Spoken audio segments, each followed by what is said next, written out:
Orbital Supermax, Episode 8, by Jordan Ellinger.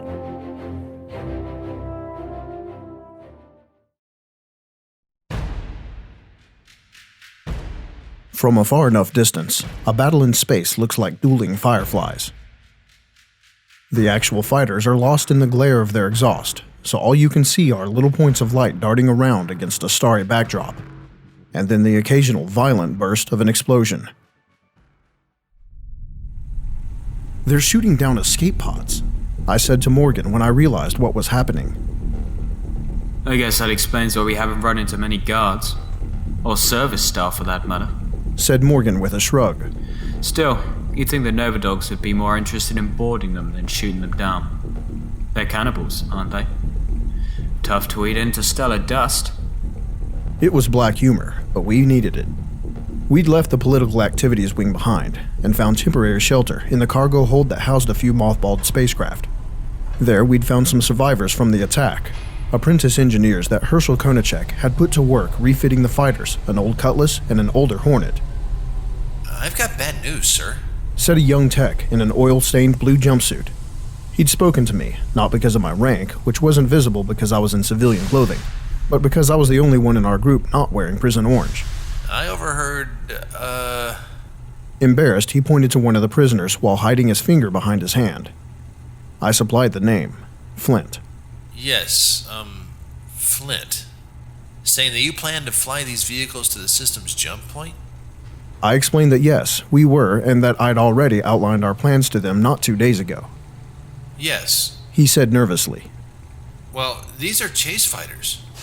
That is, they've been modified for high speeds in case authorities needed to catch an escape vehicle. They can't, however, make quantum speeds. You'll be caught before you reach the halfway mark." Good news / bad news, said Morgan. Speed is essential for running a blockade. He glanced over at the large rectangular vehicle that was parked next to the fighters. Sparks were shooting away from an arc welder that was being used to repair some of its armor plating. What about the transport? Can we use it? "Certainly," said the tech, slowly enough to indicate that it was not at all a certainty. "But that brings us to the other issue. None of these vessels was expected to fly. If not for the help of Mr. Konachek, I don't believe they would. Even if we get everything back online, there isn't enough fuel to get even one of them to the jump point, let alone all three." Morgan considered that for a moment. Then he slapped me on the back, which had become the harbinger of bad luck for me. Well, it just so happens that our fearless leader's previous job assignment was a station quartermaster. If anyone knows where to find us some fuel, it's him. "Sure, I know where to find fuel," I retorted. "On the flight deck where it's supposed to be. We'll only have to fight through a couple of hundred pirates to get there." Of course, all the snappy retorts in the world weren't going to change the fact that we did indeed need fuel.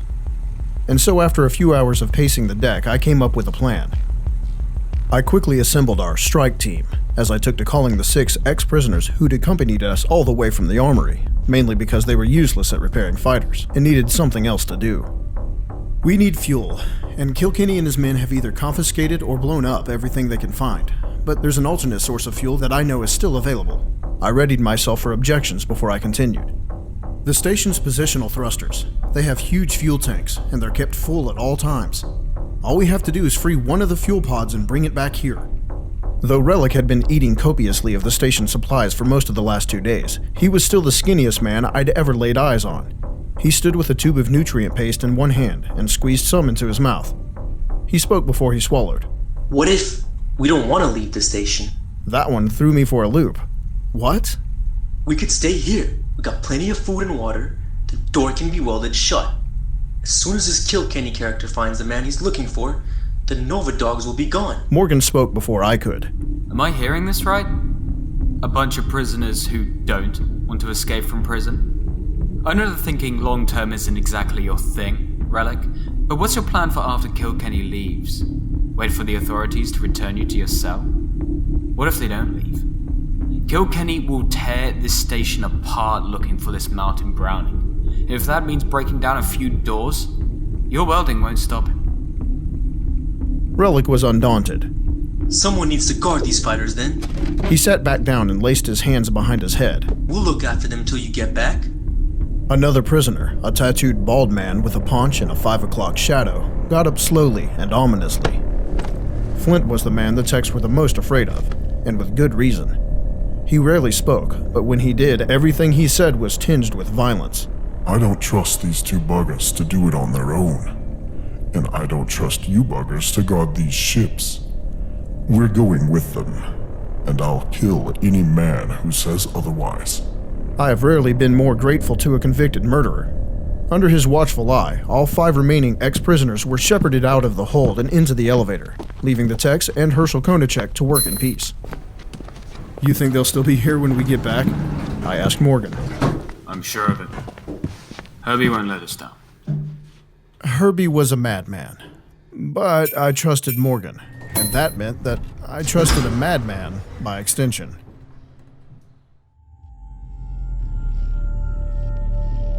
We were equidistant from 2 positional thrusters. To reach one, we had to pass through the visitor center, and I was pretty sure that was Kilkenny's base of operations. I didn't relish the idea of sneaking Relic and his buddies right under the nose of the captain of the Nova Dogs and his men. Plus, Kilkenny scared the hell out of me, so I scratched it off my list. To get to thruster number 2, we needed to pass through the remains of the command deck. It had been the first place the pirates had attacked, and I wasn't sure how much damage it had sustained, or even if it had any atmosphere. So I made sure we were outfitted for spacewalks before we entered the code that would take us there. Eventually, the elevator stopped, and an indicator flashed to say that there was an obstruction in the shaft. We pried open the doors and heard a hiss of air escape into the vacuum of space. We found ourselves between floors.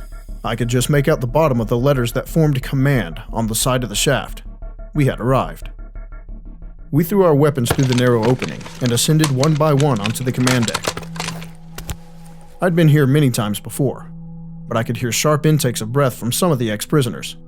The OSP-4 was not a military vessel with its tight enclosed spaces. The command deck looked more like a floor in an office building. Banks of vid screens occupied every wall, most of them shattered by explosive decompression. Shards of transparent plexi floated in the null G like drops of water from a frozen rain. Rainbows played against the wall as light from the nearby sun shone through a jagged rent in one wall. I walked onto the deck, feeling a slight pull from my magnetic boots with every step. I heard Morgan's voice hiss over the radio. This is it. A bunch of cubicle jockeys run the whole station. Relic sounded equally offended. That's a coffee maker. He tapped the offending appliance and sent it spinning around its axis, bleeding crystals of frozen coffee and cream. I get it. Pay no attention to the man behind the curtain and all that. Can we move on now? I walked over to the hole in the wall and then stopped. A shred of blue fabric from someone's uniform was caught in the twisted metal.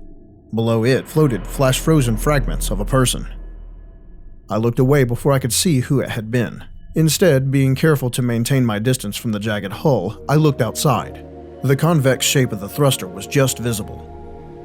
I turned back around in time to see Flint mashing a keyboard with the back of his hand. Hey! I said just a little too sharply. I modified my tone quickly, remembering who I was speaking to. This might look like the floor of an office building, but it is in fact the nerve center of a super maximum security prison. There are safeguards in place. Dangerous safeguards. Remember, the UEE doesn't negotiate with terrorists. I could barely see Flint's face through the dome of his faceplate. Not enough to make out an expression, but he removed his hand. Suddenly, my comm chirped, and a red light began to flash inside my helmet. What did you do? I asked Flint quickly. He shrugged. A deep voice emerged from the static, a voice that put a slight emphasis on the wrong syllables, as if the mouth that produced them didn't quite work properly. Citizens of OSP-4, I am very disappointed in you. It's Kilkenny, said Relic's voice. I know, shut up. I had hoped that there was a man among you who would rise above his peers. But that has proven not to be. Natural selection, it seems, is a slow and tedious process. So I am sounding my bugle and signaling the end of days. If Martin Browning will not receive his death like a man, then I will deliver it to him like a god. The light in my suit dimmed and then went out.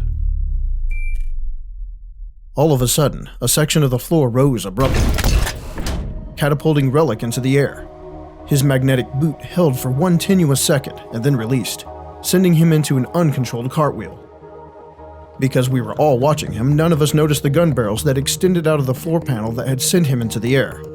Maybe Kilkenny had activated the prison defenses, or Flint's mashing of the keyboard had set wheels in motions that would end badly for him. It didn't matter. I just lowered my eyes to find the button that worked the comm when I noticed a barrel swivel to track Flint. The shot was incredibly quick, and I couldn't see the wound from where I stood. Flint's lower body remained anchored to the floor with his magnetic boots, but his upper body began to drift. We need to go! I yelled. I snatched the floating coffee maker out of the air and threw it at the turret, hoping it might be tracked. Morgan spun around and knew exactly what he was looking at. Go, go, go, go, go, go! He fired a couple of shots at it, but the weapons the Tavaran had left us with were substandard at best and failed to penetrate its armor.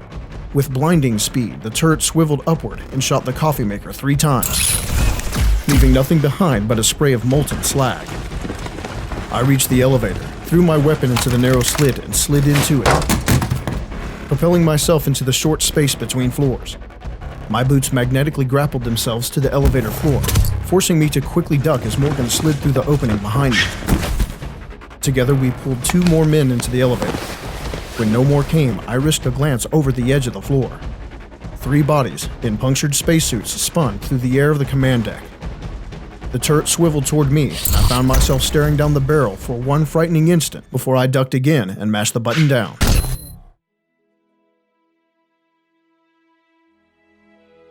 This is Captain Bayne. Thank you for taking the time to listen to Orbital Supermax Episode 8 by Jordan Ellinger. This official Star Citizen lore can be found within the Spectrum Dispatch section of the Roberts Space Industries website. As always, I am grateful for my talented voice actors and their dedication to our efforts. I would like to say thank you to Sayan, Jeremy, Sao, and Curtis for their outstanding efforts in the episode you just heard. I hope they enjoy hearing what I do with their recordings as much as I enjoy bringing it all together. I would also like to say thank you to our listeners. You are a large part of why we do this, so if you have a moment, I encourage you to introduce yourself in the comments section. Let us know what you liked, what you didn't like, or if you have any questions about what we do or how we do it. I read every comment and try to take the time to respond if applicable.